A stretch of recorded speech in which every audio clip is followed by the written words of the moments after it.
బాలాగౌడ్ గారు, సార్ మీకు గుర్తుందా 4-5 months బ్యాక్ మనం ఒక కాన్ఫరెన్స్కి అవుట్ ఆఫ్ కంట్రీ వెళ్ళాం. ఆ రోజు రాత్రి లైట్గా ఫీవర్ వచ్చింది. పక్కనే ఒక హాస్పిటల్ ఉంది, వాకబుల్ డిస్టెన్స్ అన్నారు. నడుచుకుంటూ హాస్పిటల్కి వెళ్ళిపోయాను. కొంచెం చాలు సార్. ఆ హాస్పిటల్ చాలా డీసెంట్గా ఉంది. అక్కడ ఒక స్టాఫ్ అటెండర్ నన్ను స్ట్రైట్గా డాక్టర్ దగ్గర తీసుకువెళ్ళి స్కాన్, బ్లడ్ టెస్ట్ అని ఒక స్లిప్ రాపిచ్చి నన్ను ల్యాబ్కి తీసుకెళ్ళాడు.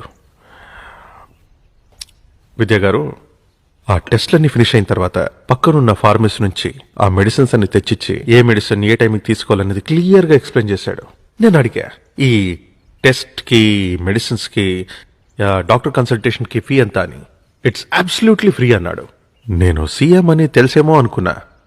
హౌ డు యూ నో మీ అని అడిగా. హూ ఆర్ యూ సార్ అన్నాడు.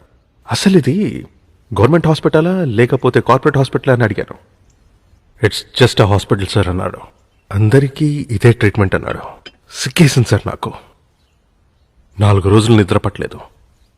ఆ కంట్రీ మనకన్నా రిచ్ అని మీరు అనుకుంటున్నారేమో. హెల్త్ మినిస్టర్ గారు, దాని జీడిపి మన కంట్రీ జీడిపి కన్నా చాలా తక్కువ. అక్కడ ఉన్నది మనకి లేనిది ఏంటంటే నిబద్ధత. ఆ క్షణంలో నేను ఒక రెవల్యూషనరీ డిసిషన్ తీసుకున్నాను.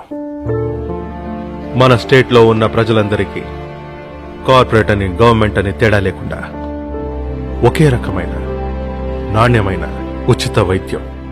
ఇది నా సంకల్పం. ఈ కార్పొరేట్ హాస్పిటల్స్ అన్నిటినీ అండర్టేక్ చేద్దాం. ఏమంటారు హోమ్ మినిస్టర్ గారు? సార్ సడన్ గా డిసిషన్ నాకు అర్థమైంది. ఆ గవర్నమెంట్ మీద విపరీతమైన ఆర్థిక భారం పడుతుందంటారు. అంతే కదా, ఓ పని చేద్దాం. మనం ఇచ్చే సంక్షేమ పథకాలన్నీ ఉన్నాయి కదా సిఎస్ గారు, అవన్నీ ఎత్తేద్దాం. కుటుంబరావు గారు, ప్రజలకి ఉచిత విద్య, ఉచిత వైద్యం, ఈ రెండిస్తే చాలండి. వాళ్ళ బ్రతుకులు బాగుపడతాయి. ఈ సంక్షేమ పథకాలన్నీ ఎత్తేసినందుకు రాబోయే ఎలక్షన్స్లో మనకు ఓటేరంటారా? ఓడిపోతామా?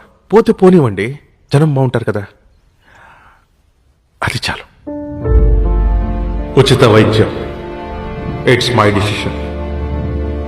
ఈ బిల్ని మనం పాస్ చేస్తున్నాం అండ్ ఇట్స్ ఫైనల్.